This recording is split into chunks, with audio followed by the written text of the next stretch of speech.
Pueden comenzar. Bienvenidos, bienvenidas a este taller virtual organizado por ARPEL, junto con el Centro para la Política Energética Global de la Universidad de Columbia. Tenemos hoy el placer de presentar a Luisa Palacios, investigadora de dicha entidad, que nos va a presentar un informe que publicaron recientemente sobre lo que es lo que es ESG, sobre todo en empresas nacionales de petróleo, pero a nivel global, pero vamos a poner un foco en Latinoamérica hoy, va a ser un insight para Latinoamérica, y obviamente que esto también nos ayuda a iniciar una discusión necesaria e interesante sobre políticas de ESG en todo tipo de empresas en nuestra región, un punto en el que sin duda tenemos que avanzar y para el cual Arpel está trabajando y trabajando con sus empresas socias. Esta es la primera actividad o taller virtual que hacemos este año en el marco de lo que es el recientemente creado Comité de Gestión Sostenible de Arpel, que en breve va a tener su primera reunión, algo que estaremos informando a la brevedad. Eh, y antes de darle la palabra a Luisa, que seguro va a ser mucho más interesante que yo, algunas informaciones muy breves, decir que este webinar, si bien va a ser en español, tienen la posibilidad de traducción simultánea. Pedirles, esto es una actividad cerrada para socios, siéntanse libres de hacer todo tipo de preguntas. Por favor, hacerlo a través de la herramienta que está ahí abajo, seguro en sus menús de Q&A, que así nos hacen llegar las preguntas y se las hacemos a Luisa para, puede ser durante o quizás al final tener un espacio para discusión. Ella va a hacer una presentación ahora que estimamos va a durar más o menos una media hora, y después vamos a tener un espacio más para preguntas del público. Así que mientras se terminan de conectar, darles nuevamente la bienvenida a todos quienes se han tomado el tiempo hoy de estar con nosotros. Tenemos gente de muchas empresas de la región, de casi todas las empresas nacionales de petróleo estaban inscriptos y se están conectando en este momento. Así que yo, sin más introducción, te doy la palabra, Luisa, bienvenida y muchísimas gracias también por tomarte el tiempo de preparar esta presentación, este insight para Latinoamérica, Gracias, presentarlo en Pablo. este ámbito. No, mil gracias, Pablo. Para mí realmente un placer estar aquí. Gracias, Arpel, por la invitación. Estos son temas realmente bien importantes, entonces les agradezco el espacio para conversar. Y una de las cosas que es importante que es que vamos a tratar de hacer esto lo más posible una conversación, entendiendo para que utilicen entonces la función de preguntas. Vamos a comenzar, vamos a ver si puedo pasar. Ok. ¿Por qué es importante estudiar los temas, el riesgo ESG en las compañías estatales? Y en líneas generales, yo me centré en las compañías estatales porque son los actores normalmente más relevantes en los países emergentes, pero esto realmente es un estudio sobre los riesgos ESG en los países emergentes. Y les quiero dar una serie de datos para que tengamos idea de la magnitud y la relevancia de los países emergentes en el mercado global de petróleo, gas y de refinación. Los países emergentes representan el 85% de las reservas de petróleo, el 90% de las reservas de gas, el 70% de la producción hoy de petróleo, el 60% de la producción de gas y el 60% de la capacidad de refinación en el mundo. Y estamos hablando de que América Latina, fuera del Medio Oriente, es la región que tiene más reservas de petróleo y luego, en menos medida, reservas de gas. Pero América Latina representa alrededor de 8 o 10% de la producción de petróleo y más o menos lo mismo de la capacidad un poco menos de la capacidad de refinación. Entonces, todas las distintas regiones de los países emergentes van a tener un rol extremadamente importante en lo que significa la descarbonización del sector.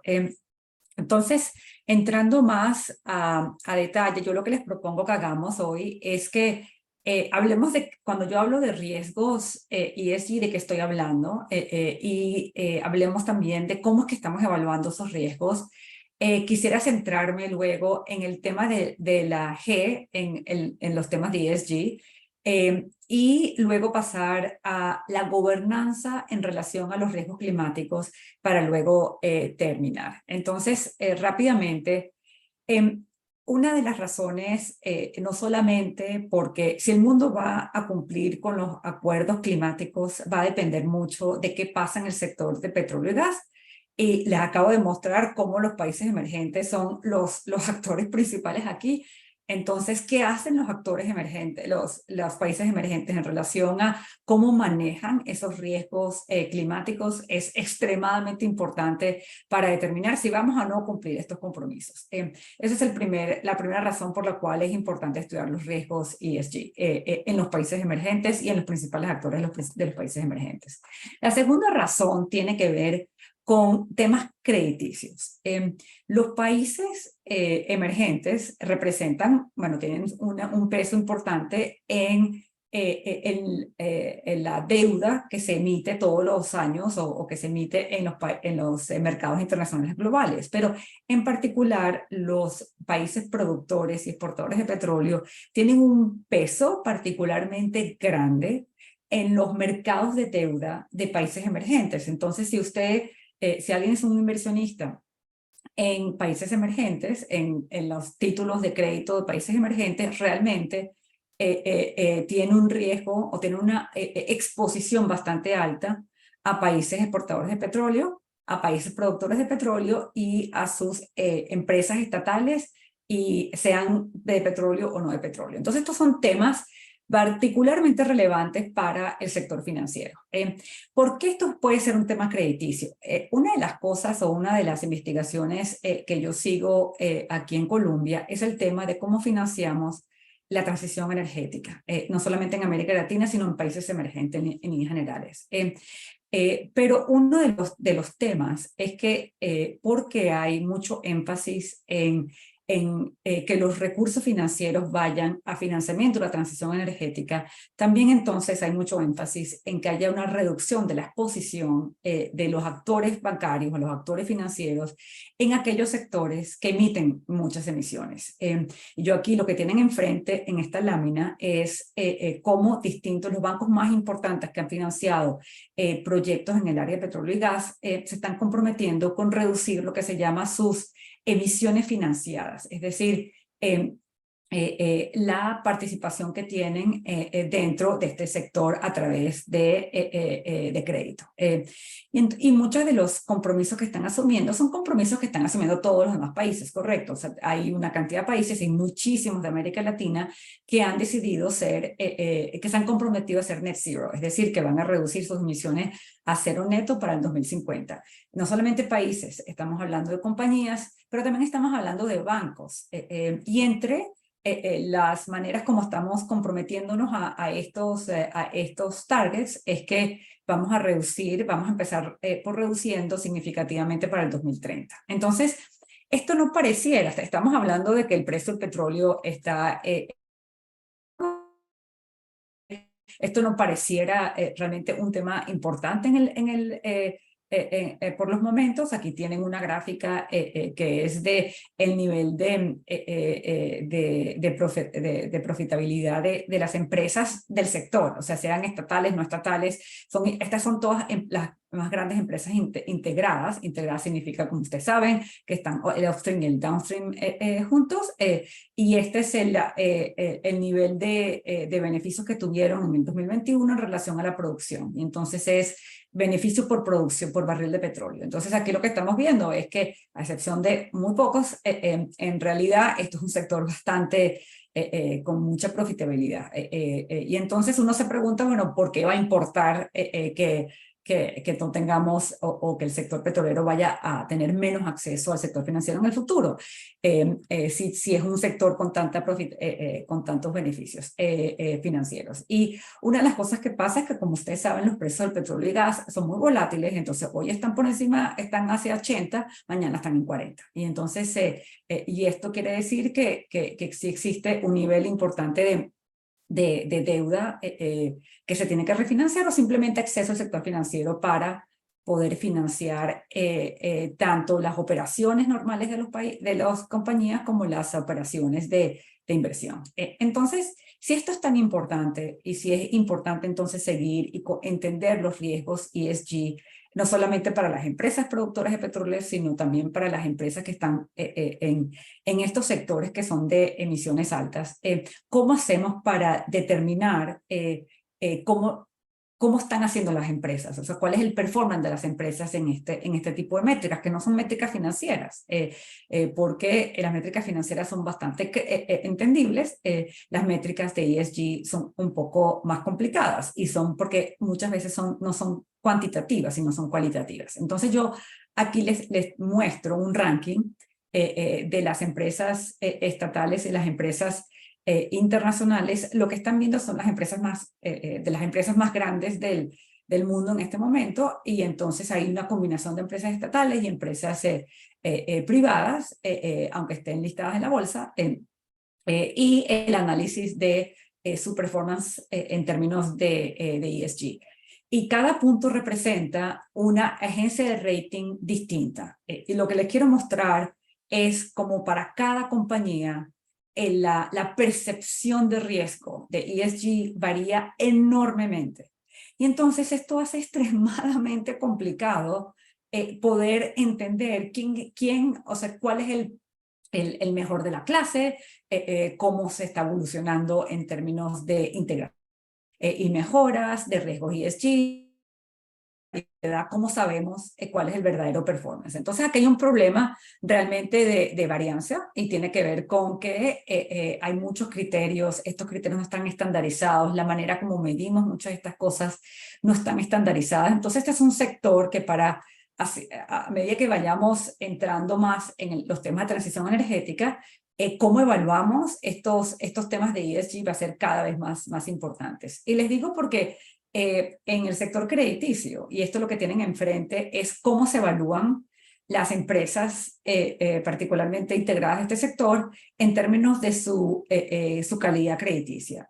Y aquí tienen 3 agencias de rating midiendo la capacidad o la calidad crediticia de estos países, de estas compañías, y lo que ven es que realmente hay una unidad de opinión. O sea, no hay esa varianza que vemos en términos de las agencias de rating de ESG. Entonces, hasta que no lleguemos a algo un poco más coherente, no vamos realmente a poder medir de una manera más clara cuál es el performance de cada quien en términos ESG. ¿Y por qué pasa esto? Bueno, la primera cosa es que estas son 3 áreas que parecieran no estar vinculadas. Hay temas ambientales, hay temas sociales y hay temas de gobernanza, que las hemos juntado todas en algo que se llama ESG. Y entonces es un rating que uno no sabe exactamente qué quiere decir ese rating ESG.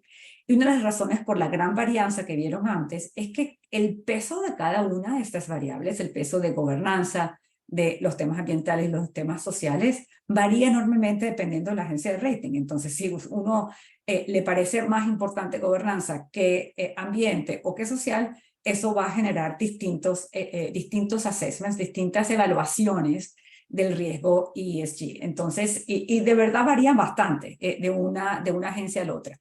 La otra cosa que varía es aquellas variables que cada una de estas agencias considera relevantes a la hora de medir el performance social o el performance de gobernanza o el performance ambiental. Entonces, aquí les tengo lo que ustedes tienen enfrente son distintos sectores, no solamente el sector de petróleo y gas, también tienen el sector agrícola, el sector de utilities, el sector de cemento y el sector de minería y de acero. Y entonces, lo que ustedes ven, esos números que ven son el peso entonces que tiene cada una de las métricas ambientales dentro de la evaluación ambiental. Entonces, emisiones de carbono, evidentemente para el sector petrolero y gas es extremadamente importante, por tanto tiene un peso de 20% dentro del 33%, más de 35% que le da esta agencia de rating a este tema de ambiental. Entonces, pero en el sector minero 7, en el sector de utilities es 12, en el sector agrícola es 10. Entonces,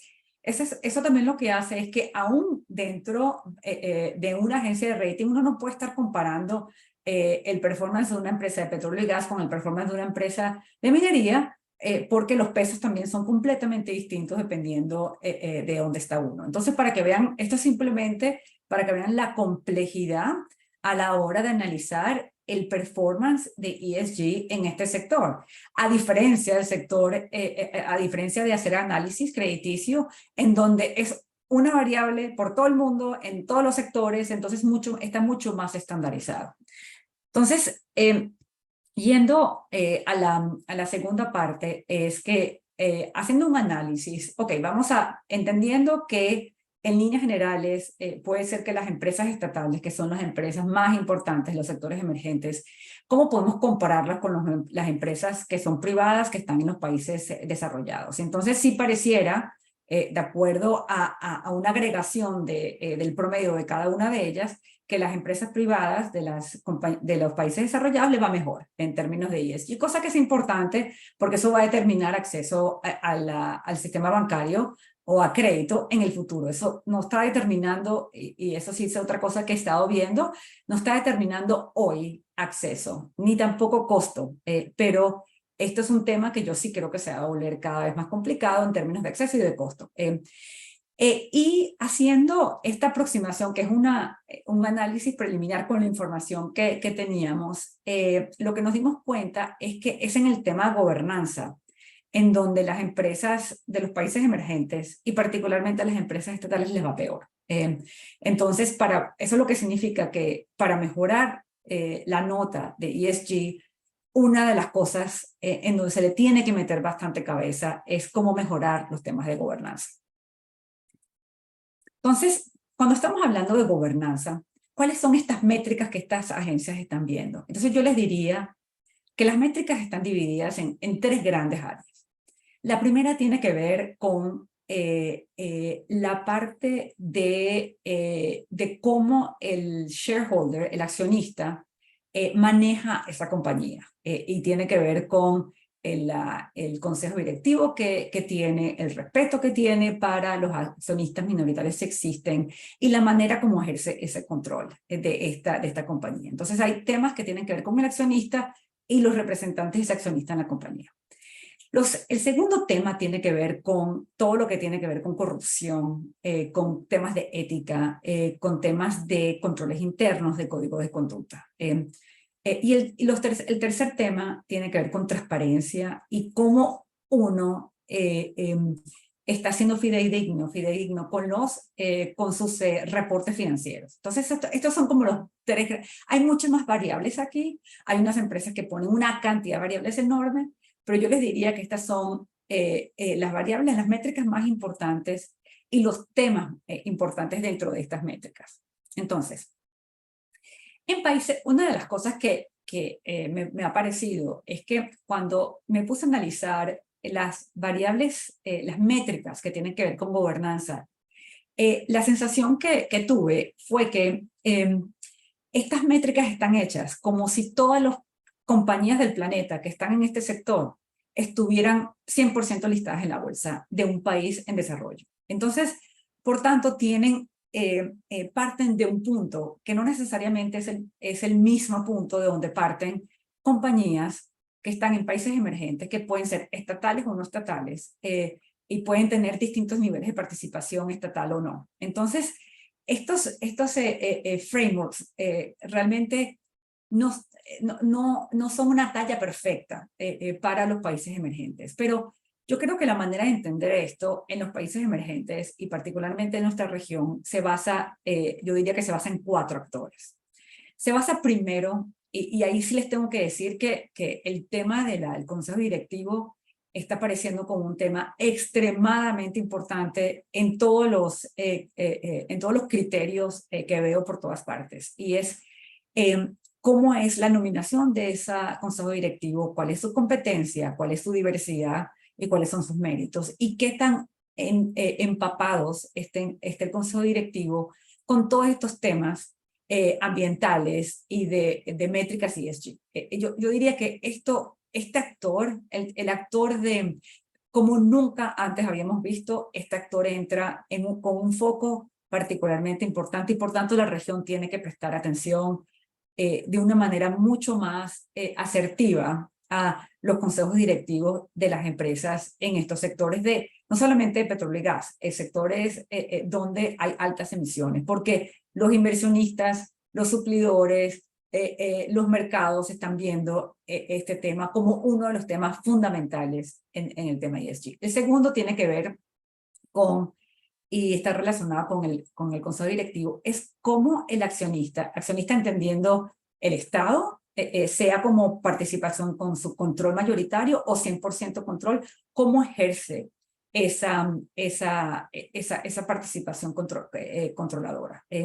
Porque hay mejores prácticas de cómo se hace esto. En los países europeos, muchas de estas empresas estatales muchas de las empresas que existen hoy europeas fueron alguna vez empresas estatales. Entonces hay mejores prácticas de cómo los gobiernos en su calidad de accionistas ayudan a las empresas estatales en su manejo de gobernanza corporativa. Entonces hay un foco también en este tema de la acción de los accionistas.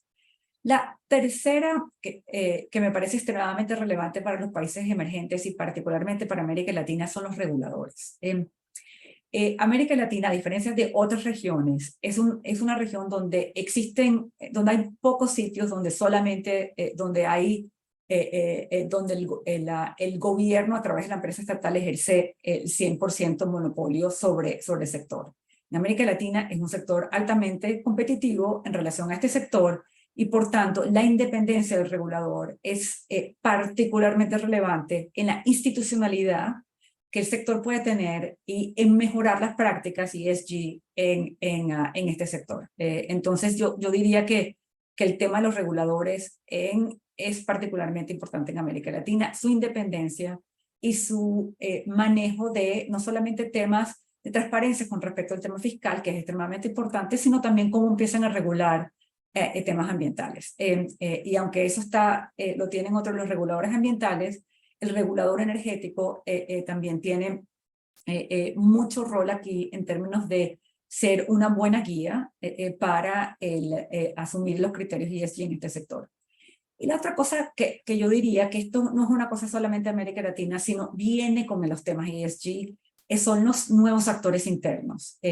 Aquí estamos hablando de actores externos, el accionista, el consejo directivo, y ahora dentro de las empresas aparecen dos roles particularmente relevantes, que es lo que se llama el Chief Sustainability Officer, el oficial de sostenibilidad, que Arpel acaba de nombrar uno, y el oficial de compliance, que no necesariamente a veces es el mismo sombrero que el legal, pero estos dos actores van a tomar un rol particularmente importante en el futuro.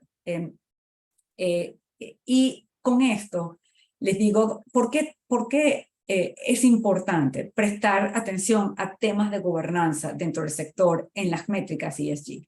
Porque hay relación bastante importante entre los temas de gobernanza y los temas y el performance de en la parte ambiental, en la parte de S. Es decir, cuando usted mejora sus temas de gobernanza, de por sí ya mejora su nota ESG. O sea, de por sí ya eso es relevante porque es una variable en sí misma.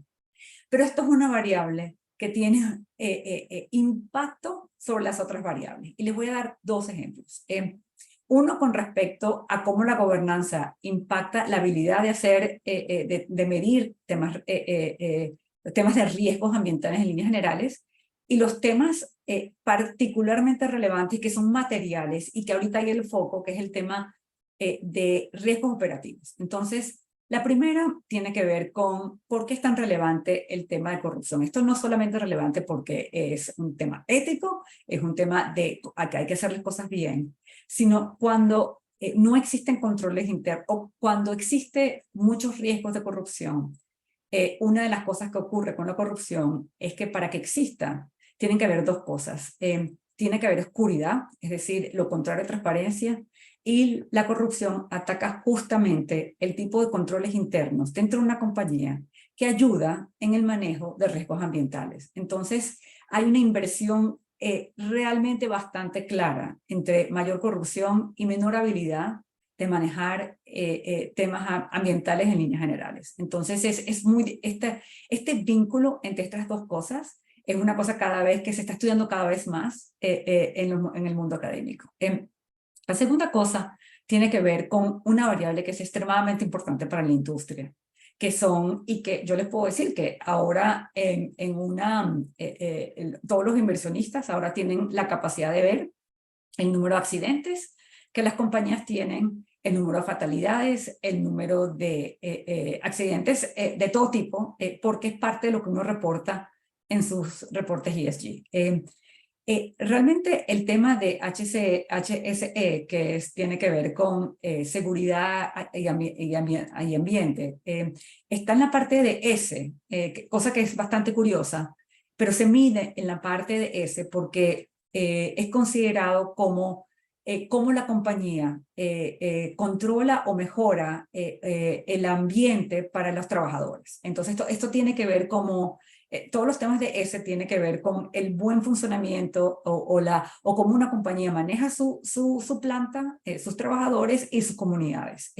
Entonces está metido en la parte de S, pero realmente para mí es un resultado de buena gobernanza y de buen manejo de riesgos ambientales. Entonces, es una manera como todas estas cosas están ligadas. Es decir, aunque hay mucha crítica con respecto a unir estas tres variables, la G, la S y la E, en un solo criterio, que es un rating que le van a dar a usted, en realidad hay muchas maneras en cómo estas tres variables se unen. Y para que tengan una idea, dentro de las agencias de rating, ellos hacen medición de la evaluación de manejo operacional basado en HSE.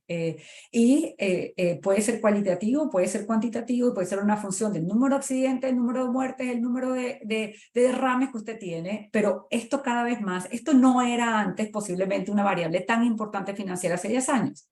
A menos de que el accidente que usted hubiese tenido le hubiese generado unas pérdidas materiales particularmente relevantes que hubiesen afectado sus finanzas.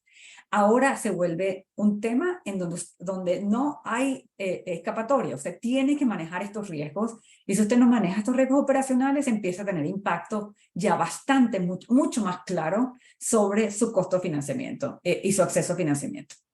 Entonces, volviendo al tema de la gobernanza de temas climáticos.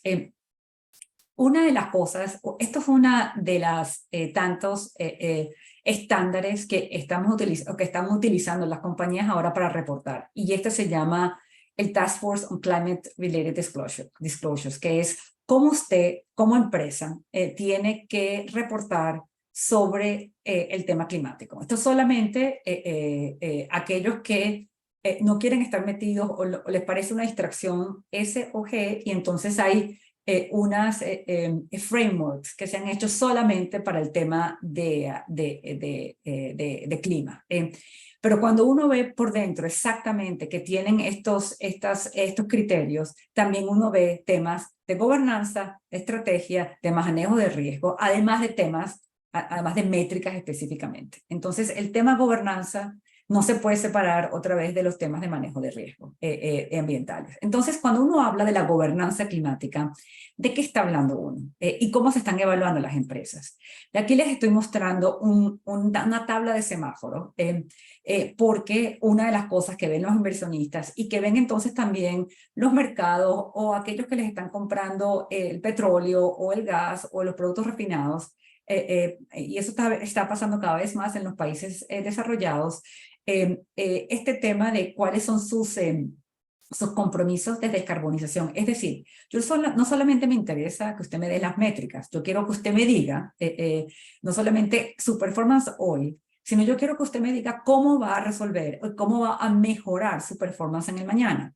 Entonces yo quiero que usted me establezca métricas de cómo va a eliminar venteo, cómo va a eliminar flaring, cómo va a reducir sus emisiones, si usted tiene un target ya establecido, si tiene una ambición de net zero. Entonces, estas son cosas que ya se les está demandando a todo el mundo y que les puedo decir que cuando se emite los reportes de sostenibilidad, aquí hay una cantidad, ya toda una industria analizando cada una de las palabras que las compañías están diciendo para hacer este análisis que yo les estoy mostrando. Y todos los análisis se hacen en términos relativos. Esta compañía está diciendo que va a ser net zero para el 2050, y déjenme mostrarles esto, pero esta compañía no tiene un target. Esta compañía tiene un target que incluye emisiones Scope 1 y Scope 2. Esta compañía no tiene un target definido por Scope. Entonces, hay un esfuerzo enorme por entender la especificidad del target que usted está mostrando o que usted está estableciendo y el detalle de cómo usted va a llegar allí. Entonces, y les diría que hay bastante presión de muchos stakeholders, no solamente del sector financiero, sino de organizaciones no gubernamentales, de multilaterales, de organizaciones internacionales. Entonces, esto cada vez más, ¿cómo usted va a llegar? ¿Cuál es la estrategia específica de cómo usted va a llegar a mostrar todos estos compromisos? Cada vez va a ser más parte de la conversación. Es decir, no solamente que usted se comprometa, sino cuál es la estrategia para llegar a esos compromisos y cómo está evolucionando de un año al otro. Entonces, les doy, por ejemplo, yo creo que en este COP, que son las reuniones climáticas, las olimpiadas climáticas que tenemos todos los años que van a ser en los Emiratos Árabes Unidos, el tema de la reducción de metano va a ser central. Y yo diría que el tema de reducción de metano se ha vuelto un tema central en los próximos años. Y hay varias razones por las cuales esto es un tema central. Tiene que ver con que, y no les tengo que decir a ustedes que entienden estos temas también, que las emisiones de metano son mucho más dañinas en el corto plazo que las emisiones de carbono, porque hay maneras de reducirlas que no son tan difíciles como reducciones de carbono en el futuro.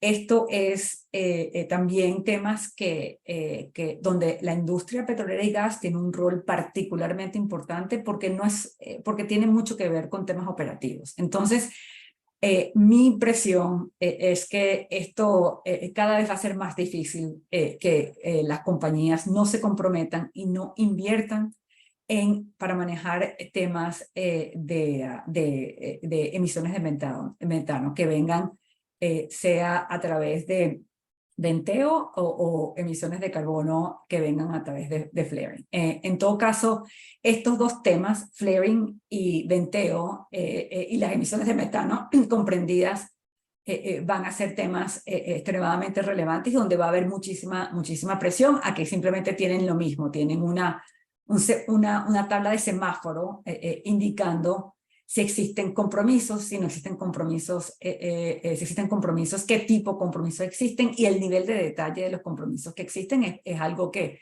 se está viendo cada vez más. Hay una cosa que es importante que ocurre en los países emergentes, que es que la evolución o el progreso con temas ESG no es lineal.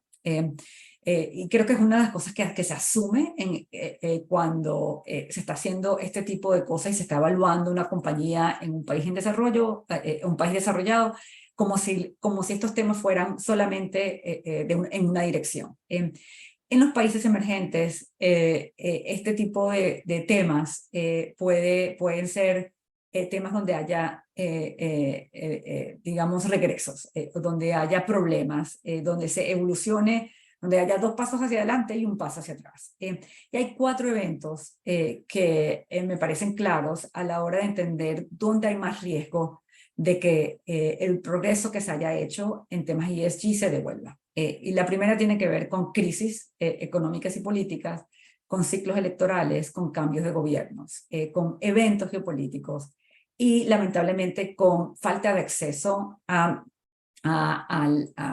capital, porque la descarbonización es un tema que es intensivo en capital. No hay manera de ver esto de otra manera. O sea, hay que invertir para reducir las emisiones de carbono, hay que invertir para reducir las emisiones de metano. Entonces, cuando compañías tienen realmente mal manejo de sus finanzas o cuando pierden acceso a financiamiento, es cuando hay más riesgo de que haya problemas en el manejo, particularmente de riesgos ambientales. Y otra cosa que creo que es extremadamente importante para nosotros como región en América Latina y para los policymakers es que las compañías las compañías petroleras y de gas o de energéticas de los países desarrollados, porque también se han comprometido a Net Zero, ellas también están haciendo optimización de sus portafolios. Y están haciendo optimización de sus portafolios para concentrarse en aquellas regiones, recursos que tengan potencial de reducción de emisiones, porque ellas también van a ser evaluadas por la reducción de emisiones que tengan no solamente a nivel absoluto, sino también a nivel relativo, es decir, emisión CO2 por barril producido o por gas. Entonces, eso ha llevado a que muchas de estas empresas vean el concepto de dónde invierten y cómo invierten globalmente de una manera muy distinta. Entonces, para la región, para que pueda seguir siendo o que pueda seguir atrayendo capital de estas empresas, de verdad tiene que haber un esfuerzo bastante importante de los gobiernos, de los reguladores y de las empresas estatales como tal, para mejorar en todas estas métricas, para que podamos seguir siendo parte de las cadenas de suministro que vamos a necesitar todavía, porque la transición energética es una transición donde es verdad que para el 2050 va a haber una reducción, o se espera que haya una reducción significativa de la demanda de petróleo y gas, pero vamos a necesitar que cada barril que se produzca de aquí a ese entonces sea el barril más descarbonizado posible. Y entonces para ello se necesita de verdad tomar en consideración y muy en serio estos temas de ESG, porque ahora van a manejar la competitividad que tenga el país y el sector y la compañía en particular. Entonces, como conclusión, ESG es realmente sobre transparencia, transparencia de variables que no son normalmente financieras, sino de cómo usted opera y cómo se opera y transparencia con respecto a cómo usted quiere operar en el futuro y cuáles son los targets que usted se pone.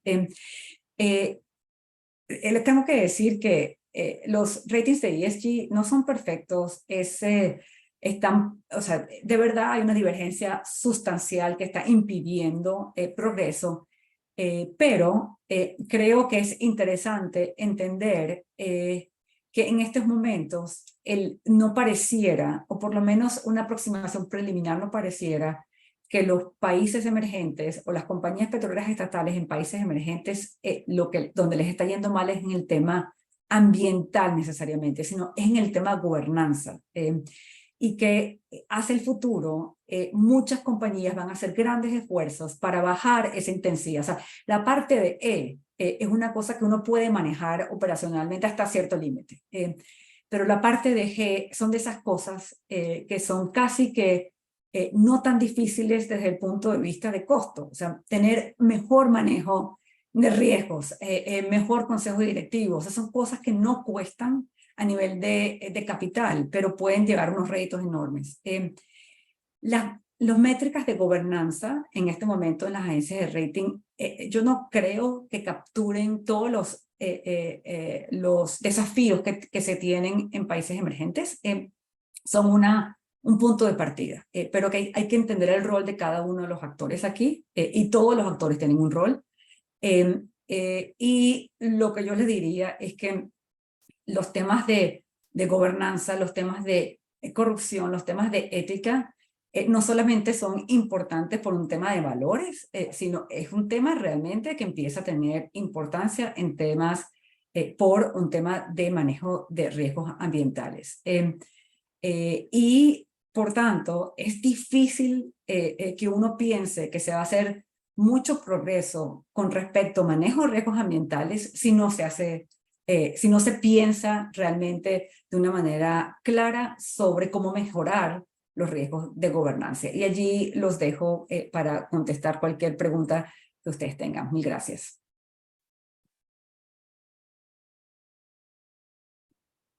Bueno, primero que nada, Luisa, muchísimas gracias por tu buenísima presentación.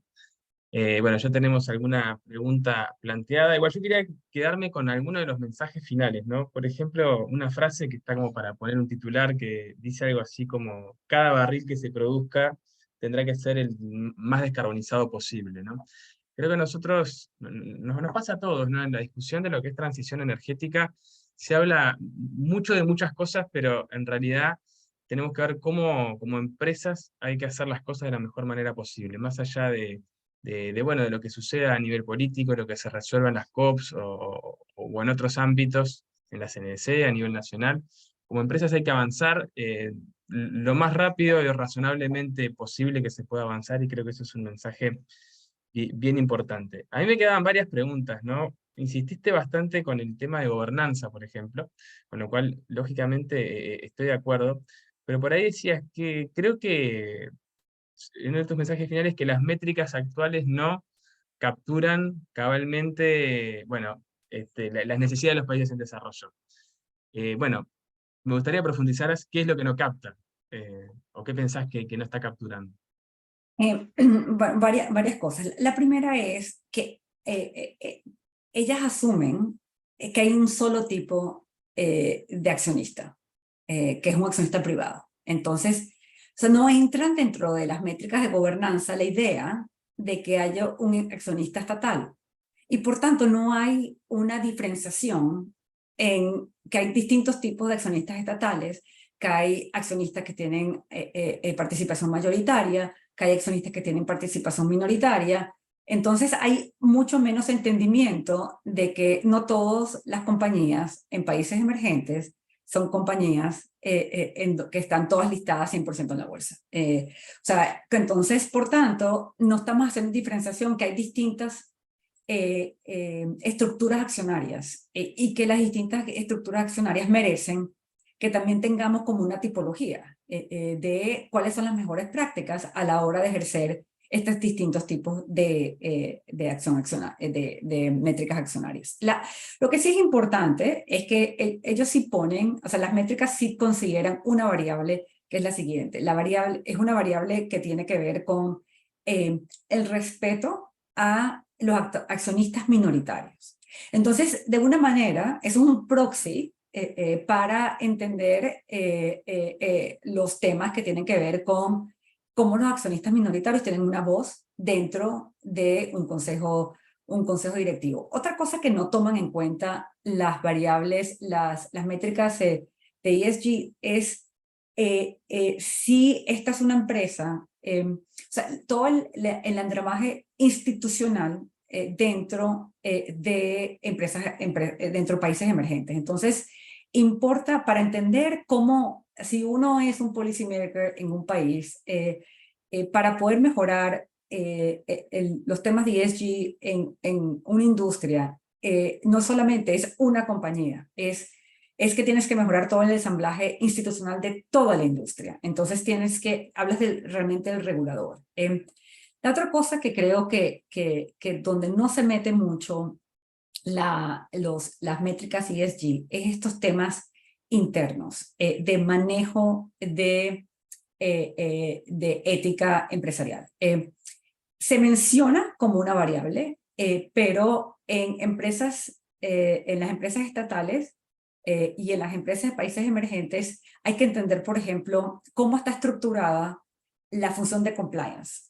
Existe un Chief Compliance Officer, existe un Chief Sustainability Officer. Esas cosas, cómo está la institucionalidad adentro de la compañía. Entonces, cuando uno hace esos pesos, puede ser que las métricas existan, pero en el entendimiento del ensamblaje institucional fuera y dentro de las empresas en países emergentes es particularmente relevante y por tanto, de repente estas agencias de rating están capturando muchos de estos riesgos a nivel indirecto, pero no a nivel directo. Entonces, por tanto, cuando uno es una empresa y uno quiere mejorar su nivel ESG, no está muy claro cómo se mejora, o sea, cómo hacer esas mejorías.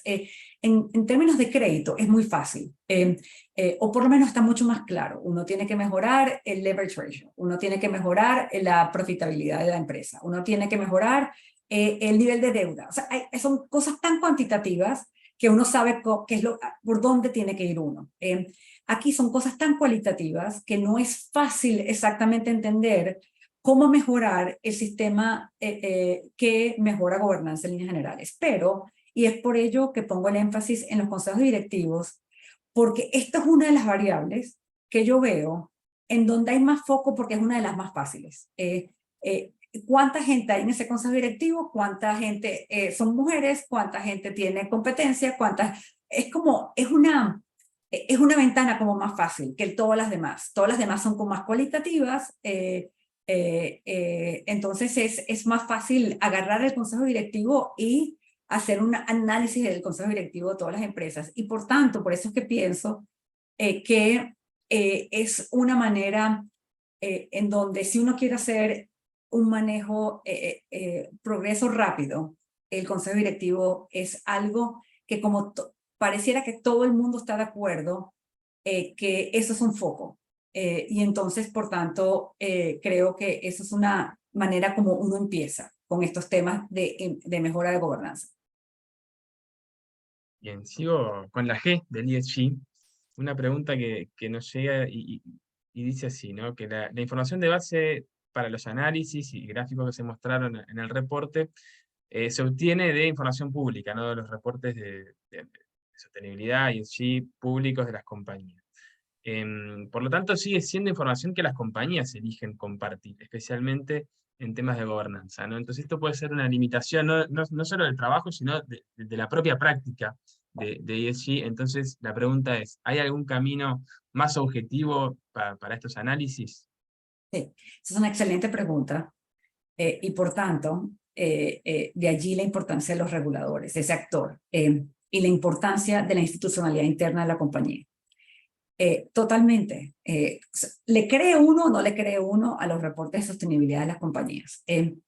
Entonces, por eso es que la credibilidad de los disclosures de una compañía en líneas generales tiene mucho que ver en si se le cree o no se le cree la veracidad de estos temas. La otra cosa es que cada vez va a ser más difícil decir cosas que no son verdad. Es decir, sobre todo en la parte climática, porque empezamos, o sea, la tecnología cada vez ha evolucionado más, entonces empezamos a utilizar satélites para medir metano, empezamos a utilizar satélites para medir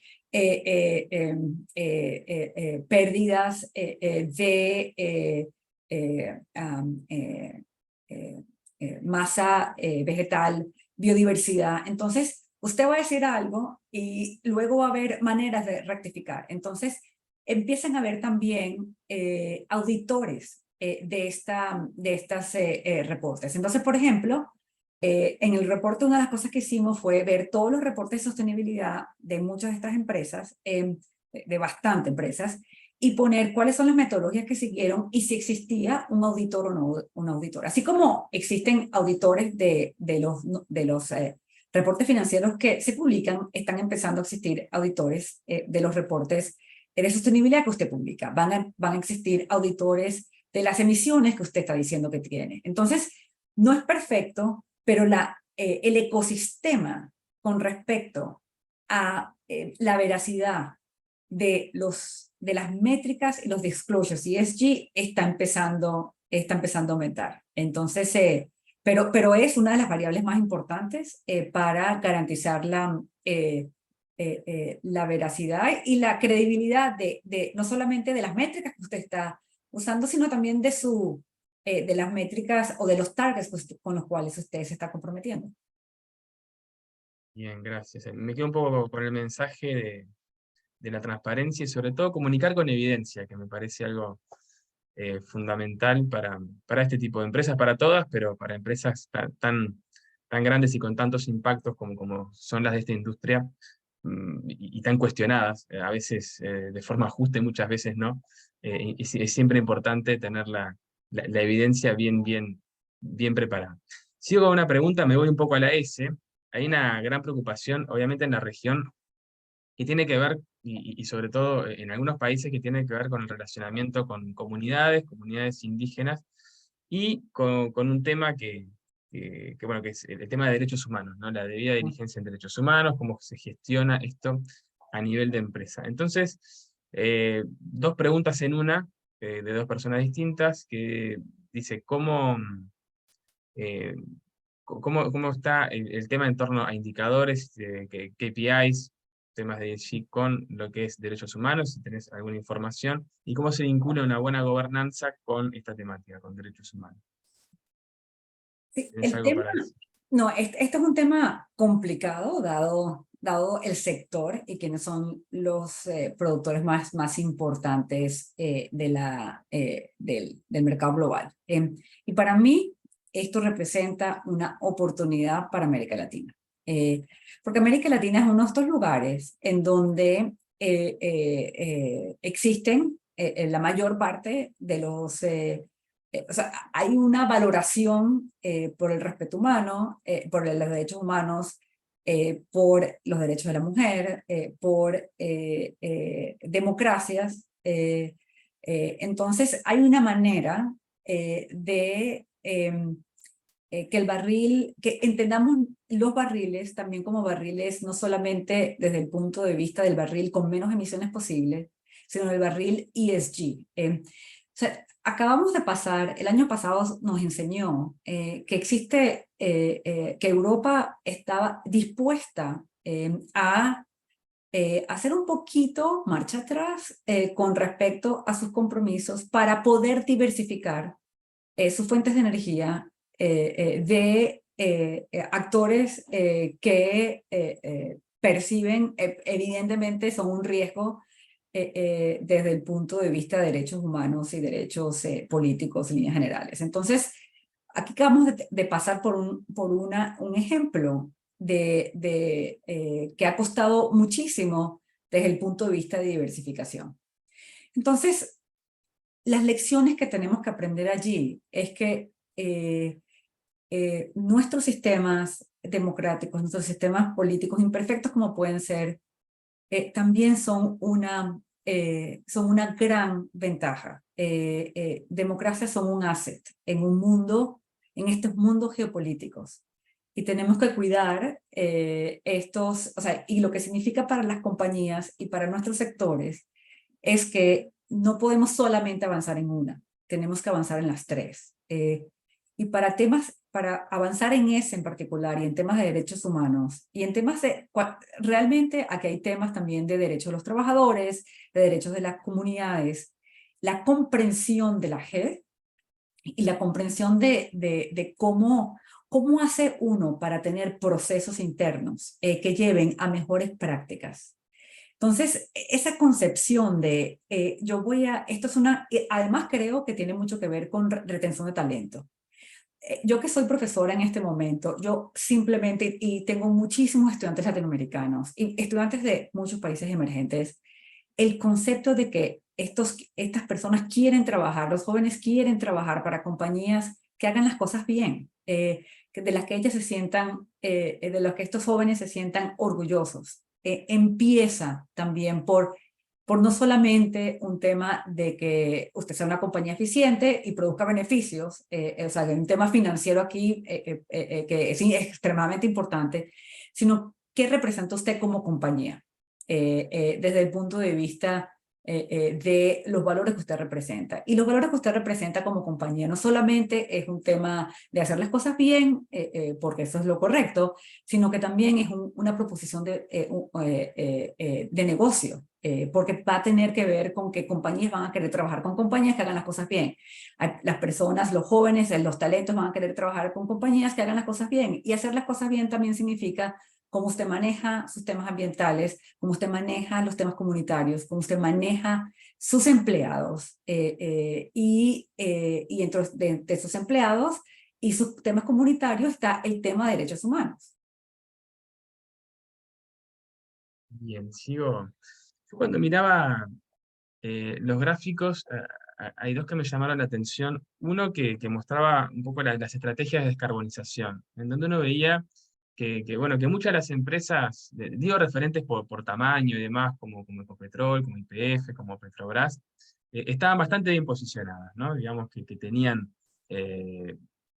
digamos, objetivos claros, etc. Sin embargo, en la evaluación ESG no eran las que estaban mejor posicionadas, ¿no? Eso me llamó un poco la atención y también asociando esto, la gobernanza de una empresa nacional no depende solamente de la ¿Sí? empresa, en la gobernanza del país hay un riesgo país Es un para la riesgo. empresa. Entonces, bueno, ¿cómo se puede hacer para comunicar más proactivamente, bueno, toda esta cuestión de la gobernanza de las empresas, las buenas prácticas de las empresas? Yo creo que parte del tema ocurre en que el accionista comprenda su misión como accionista. Por eso pongo uno de los roles allí de los actores. Eso es algo que no está tampoco entre las variables de ESG. O sea, las variables geopolíticas no están entre las variables ESG. Las variables de quién es el shareholder. ¿Es una democracia? ¿No es una democracia? Si el shareholder importa, si el shareholder puede causar problemas geopolíticos, entonces usted tiene que importarle quién es el shareholder. Entonces, en las variables ESG no hay realmente muy poca luz sobre la evaluación del shareholder como tal. Nosotros en las variables ESG tenemos una evaluación del país y sus cumplimientos con los acuerdos climáticos a través de los NDCs. Es decir, o sea, digamos, ¿está cumpliendo o no está cumpliendo? Hay variables, hay una evaluación de los países, hay una evaluación de las compañías estatales, sean petroleras o no petroleras, y hay una evaluación de compañías en cada uno de los países. En el mundo crediticio, no es posible o es muy difícil que una compañía que está en un país tenga un nivel de rating mayor al país. El país pone un límite, pone lo que se llama un country ceiling. En ESG todavía no hemos entendido ese tipo de cosas. No hemos entendido que el país representa un riesgo. Sí, yo no quiero decir que el país representa un riesgo, es que entender la relación entre el shareholder, no solamente como país, sino como shareholder de estas empresas, es algo que todavía no hemos hecho ese vínculo dentro de los temas ESG. Y con respecto al tema de descarbonización, yo que paso bastante tiempo pensando sobre los temas de financiamiento de la transición energética, para mí esto es una gran oportunidad para las empresas estatales o las empresas realmente para los sectores, el sector de petróleo y gas en América Latina. Porque ¿qué significa descarbonizar? Significa que usted va a bajar las emisiones Scope 1 y Scope 2, ¿correcto? Bajar las emisiones Scope 2 significa que usted ahora va a utilizar su balanza, o sea, que usted invierta directamente en renovables o que usted a través de su procura pague por energías renovables. Entonces, para mí, eso es una manera como las compañías de petróleo y gas en la región ayudan con el financiamiento de la transición energética, porque para ellas descarbonizar sus propias operaciones, sean privadas o sean públicas, descarbonizar las operaciones incluye eficiencia energética. La mayor parte de las emisiones de CO2 vienen del uso de energía y el uso de combustibles para operar la extracción y producción de petróleo y gas. De hecho, la extracción y producción de petróleo y gas es uno de los sectores más importantes de demanda de energía. Entonces, descarbonizar la propia operación significa poner la balanza, el balance sheet de una compañía al servicio también del financiamiento de la transición energética. Las refinadoras son el sector que más consume hidrógeno. Si nosotros queremos realmente impulsar hidrógeno verde, nos tenemos que repensar el rol de las refinerías y cómo las refinerías entonces pueden ayudar a desatar y a potenciar hidrógeno verde o hidrógeno de baja intensidad de carbono. Entonces, en el proceso de descarbonización y la gobernanza en el proceso de descarbonización, también podemos ayudar a las empresas del sector a transicionar en la parte energética, sea porque se descarbonizan su propio petróleo y gas y por tanto son más competitivas, o sea porque están transicionando de petróleo y gas a empresas energéticas en líneas generales. Pero esta gobernanza climática dentro de estas empresas también tiene que servir como no solamente una reducción de las emisiones y por tanto de cada barril que producimos, sino cómo eso también ayuda a que usted pueda transicionar y tenga un rol en la transición energética. Muchas gracias. Primero que nada, disculparme con todos los que han hecho preguntas y no nos ha dado el tiempo para contestar, que quedan muchas cosas pendientes, sin duda, pero bueno, sabemos que Luisa a disposición. Los invito a leer el reporte y a seguir profundizando. Pero para cerrar, ya estamos sin tiempo, un mensaje final, Luisa, así, ¿qué dejarías de todo lo que has dicho? ¿En dónde enfatizarías y qué dejarías como recomendación o como conclusión y de la mirada hacia adelante de las exigencias, por decirlo así, en cuanto a ESG y el rol de las empresas, sobre todo nacionales, que son las que más has estudiado, pero para la industria de petróleo y gas en general? No, o sea, esto es un reporte de los riesgos ESG, pero como todas las cosas, uno puede transformar riesgos en oportunidades. Entonces, hay un riesgo de si uno no se descarboniza, uno no va a poder ser competitivo, pero eso también representa una oportunidad. Los temas de gobernanza, de verdad yo no quiero o sea, no se pueden subestimar esos temas, no solamente porque hacer las cosas bien es importante como un valor en sí mismo, sino porque tiene réditos financieros, tiene réditos de negocio y es la manera como vamos a traer capital, vamos a traer mercados, vamos a ser parte de las cadenas de suministro en el futuro. Es un tema de competitividad al mismo tiempo. Y creo que la región tiene muchas oportunidades y que la manera como tomamos o podemos capitalizar en esas oportunidades va a tener mucho que ver con el tema institucional y con el tema de gobernanza. Aunque no lo creamos, eso es uno de los riesgos más importantes que tenemos y esos no tienen costos de capital como si tienen costos. Entonces estos son como los low hanging fruits, los temas de gobernanza, en donde se puede avanzar bastante sin necesidad de invertir tanto capital, pero que los réditos son grandísimos porque significa una muchísimo mejor manera de manejar riesgos.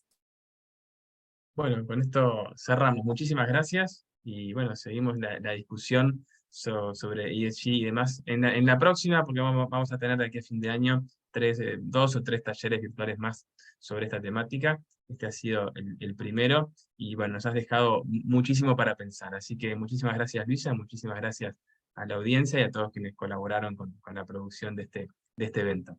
Así que bueno, hasta la próxima. Muchas gracias.